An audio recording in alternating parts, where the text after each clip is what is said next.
ओम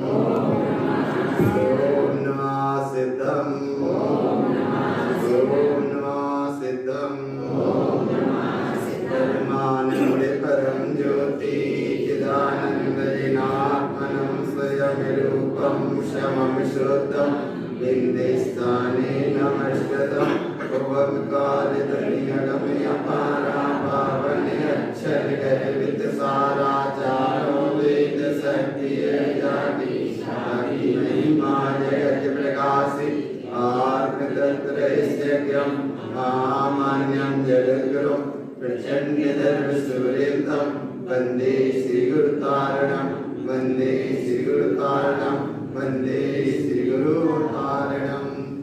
शुद्धात्म देव की देखो बार बार एक ही चर्चा है, चर्या का विषय बने, अनुभव का विषय बने, प्रीति का विषय बने, प्रतीति का विषय बने। एक शब्द बार बार आता है कि हमारा देव व्यवहार से अनंत और सिद्ध है और निश्चय से देव हमारा निशुद्धात्मा है।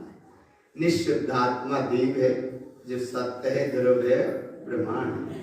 ऐसी सत्यता अनुभव में आ जाए, ऐसी सत्यता का बोध हो जाए और ऐसी सत्यता की जागृति हो जाए।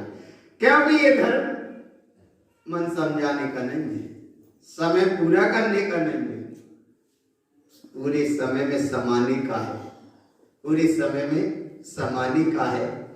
कितनी सुंदर चर्चा है, तो चर्चा तो बड़ी सुंदर है, लेकिन वर्तमान की स्थिति अनुभव में आया है। एक शब्द अभी सभी सुने, बड़े एकाग्रता से सुना, सबने सुना। एक तरफ जड़ और एक तरफ जड़, और जब बीच में बुद्धि होती है जड़, कैसे होती है देखो उसका अनुभव बताएं। एक जगह गाथा इसरापचार्य ग्रंथ में माया नंदी चाते जड़ा, माया में आनंदित होकर जो जड़ हो रहा है, तो माया कैसी है? जड़। और माया के चक्र में पड़कर ये जड़ हो रहा है, इसलिए माया में माया नंदी चाते जड़ा, माने वे जड़ हैं जो माया में आनंदित है। माया क्योंकि अचेतन है, जड़े नाश पाने विनाशिक है, लेकिन फिर भी उसमें एक आनंद मानता है। आनंद मानकर उसमें उस परिणति से वो जड़ता का रूप परिणाम का परिणाम आता है। ये जड़ है और एक जड़ ये है और एक जड़ आत्मा का स्वभाव है, मूल है, बिल्कुल अखंड है। और ऐसी जड़ के बिना अगर बाहर का वृक्ष लगा हो तो वो वृक्ष दिख तो जाएगा, लेकिन वो माधुर्यता उसमें मिलने वाला नहीं है, क्योंकि जड़ है। अब जहां जड़ सही है तो वो वृक्ष की भी सही है, और नहीं बाहर से वृक्ष दिख जाएगा, लगाने वाला सब दिख जाएगा, वो वृक्ष सही नहीं है। एक बार और बाहर से चित्र भी देख लो, तुम बना भी दो, पानी का चित्र एक बना दो, लेकिन पानी वहां मिलने वाला नहीं है। ऐसे ही यहाँ भगवान आत्मा, कल्पनाओं का कुछ भी तुम अंबाल लगा दो, कल्पना कल्पना ही है, और कल्पना सदा झूठी होती है, क्योंकि वो मन के साथ चलती है। कल्पना मन के साथ चलती है और चैतन्य स्वभाव उपयोग के साथ चलता है। उपयोग की याद आ रहा है तो वहां मूल चैतन्य की जड़ता का अनुभव है, और अगर पर्याय से जुड़ा है तो वो भी जड़ता की स्थिति है। पर्याय से जुड़ा वो सब जड़ का कारण है, संसार का कारण है, और स्वभाव से जुड़ा वो मूल जड़ आत्मधर्म के कारण है। गुरु महाराज ने इतनी गहराई से लेके चले हैं, इतनी गहराई से लेके चले हैं कि तुम कदम रख रहे हो, मोक्ष मार्ग की ओर चल रहे हो। सम्यक्तता के साथ चलना, सम्यक्तता की भावना से चलना, सम्यक्तता की आराधना से चलना, और जहां कहीं पुण्य की धारा भी मिल जाए तो उसमें भी रस मत लेना, उसमें रस मत लेना। बहुत जगह प्रश्न होते हैं और प्रश्न बता भी देते हैं, समाधान कर भी देते हैं और समझ में आ भी जाता है, लोग कहते हैं ग्रीक मिथ्यात्व अग्रीक मिथ्यात्व की क्या स्थितियां हैं। तो अग्रीक मिथ्यात्व और ग्रीक मिथ्यात्व बाहर में मत देखो, बाहर तो दुनिया का चक्र है ही, महामिथ्यात्व है, घोर है, संसार है, और जहां पर्याय से जुड़े हुए सब संसार ही संसार है। देखो ही मत देखो, इसलिए देखो एक को निःशुद्धात्मा कहाँ है वो। तो जो निःशुद्धात्मा है जाए तो देख नहीं, पर्याय को देखते वहां संतुष्ट हो रहे, हो जाते हैं अज्ञान दशा में, मिथ्यात्व के चक्री में हो जाते हैं। और ये तो बाहर का विकल्प है, वो तो महामिथ्यात्व घोर मिथ्यात्व संसार का कारण है, बाहर देखो ही मत। अब ग्रीक मिथ्यात्व और ग्रीक मिथ्यात्व बहुत दिन से सूत्र चल रहा है भगवान अनुभव में, और ये कहने में आता है कि अगृहीत मिथ्यात्व और गृहीत मिथ्यात्व क्या है। ऐसा अगृहीत मिथ्यात्व का एक परिणाम है कि अंतर में जो चल रही है पर्याय है, जो उदयगत चल रही है, उदयगत जो आ रहा है, वो उदयगत जो आ रहा है पर्याय बोध संस्कारगत, उसका नाम है अगृहीत मिथ्यात्व। वो पर्याय को तुम ग्रहण करके वहां में रस ले रहे हो, जाको नाम है गृहीत मिथ्यात्व। ग्रहण कर रहे हो, ताजा ताजा ग्रहण किया, ऐसे ही बाहर में चलता है। अजयागत अनादिकाल से मिथ्यात्व के संस्कार के जो चक्र पड़े हैं वो तो अगृहीत मिथ्यात्व है, और कोई पर्याय को ग्रहण करते उसमें रस ले रहे हो।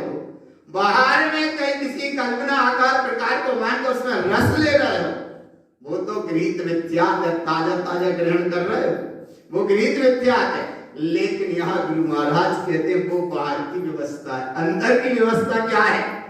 अंतर की व्यवस्था ये है कि जो पर्याय संस्कार जो चल रही है वो तो है अगृहीत मिथ्यात्व, वो पर्याय को तुम ग्रहण कर रहे हो उसका नाम है गृहीत मिथ्यात्व। बस जय कमी है, और जय कमी कब से है कि हमने अपनी बात का चेतन सत्ता का अनुभव नहीं किया, पाया नहीं किया, सबसे बड़ी यही कमी है। और ऐसी कमी को पूरी करने का भाव ये अस्ता महोत्सव के साथ में कार्यक्रम शुभारंभ हुआ है या प्रारंभ हो रहा है। समय पे गाथाओं का वांचन यथा योग गाथा का वांचन भी होता जाएगा, और जो गुरु महाराज की गाथाएं हैं, जो अध्यात्म का वैभव है, वो आत्मसात होता जाए। और आत्मसात होने के लिए ये भाव रखना भगवान कि चित्त पे जो मलिनताएं रहती हैं या चित्त पर जो कर्म मिथ्यात्व की विचार के संस्कार रहते हैं, वो विचार मिथ्यात्व के सारे चक्र से हटकर जहां अज्ञान की हो बरसात, आत्मा के आनंद की हो बरसात, आत्मा के अनुभव की जहाँ हो बरसात, जहाँ चैतन्य के प्रकाश का हो आनंद की बात, तो ऐसे समय में कहीं नहीं है मिथ्यात्व। इतना पक्का रखना भगवान चेतन आत्मा, और जहाँ चैतन्य की चर्चा सुनो तो समझने का तो प्रयास करना, और समझ में ना आए तो दोपहर में शाम के जब टाइम मिले तब और समझने का प्रयास करना, लेकिन भाव ऐसे वैसे मत कर रही। ऐसे वैसे का बस आ रहे ना समझ में, कम कही अधिक जानी हो। अरे बोले भगवान जिस समय चोट पड़ती है मिथ्यात्व पर, तो वो जिसकी मान्यताएं जुड़ी रहती हैं, और जिस समय मिथ्यात्व पे चोट पड़ती है वही समय से सुलटने का टाइम था। शायद मिथ्यात्व के 3 टुकड़ा हो जाते उस समय, अगर सही जुड़ा रहता, सही भावना वाता, चोट पड़ जाती, 3 टुकड़ा हो जाते अनादि मिथ्यात्व के।